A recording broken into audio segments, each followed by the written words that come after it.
श्री स्वामी समर्थ। अनेक जण पैसा तर खूप कमावतात, पण त्यांच्या घरात पैसा टिकत नाही।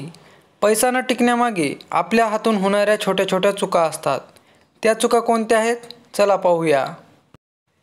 पहिली चूक ती म्हणजे आपण पैसा घेताना किंवा देताना नेहमी उजव्या हातानेच घ्यावा किंवा द्यावा। डाव्या हाताने पैशाची देवाणघेवाण केल्यास हातात पैसा टिकत नाही। दुसरी चूक म्हणजे पैसे मोजताना बोटांना थुंकी लावून पैसे मोजणे। पैसे हे साक्षात माता लक्ष्मीचे रूप आहे आणि ते थुंकी लावून ते पैसे मोजू नयेत।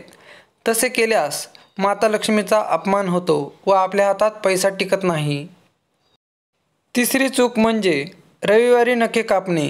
ज्या घरात रविवारी नखे कापली जातात त्या घरात दरिद्रता येते व पैसा टिकत नाही। पैसा घरात येण्यासाठी व टिकण्यासाठी उपाय नंबर 1, 7 कवड्या पिवळ्या कपड्यात बांधून तो कपडा तिजोरीत ठेवावा। उपाय नंबर 2, देवघरात देवी लक्ष्मी व कुबेराची मूर्ती स्थापित करा, घरात पैसाच पैसा येईल। उपाय नंबर 3, पिंपळाचे पान घेऊन त्यावर कुंकवाने ओम लिहून तिजोरीत ठेवावे। हे तीनही उपाय केल्याने घरात पैसा येतो व टिकतो।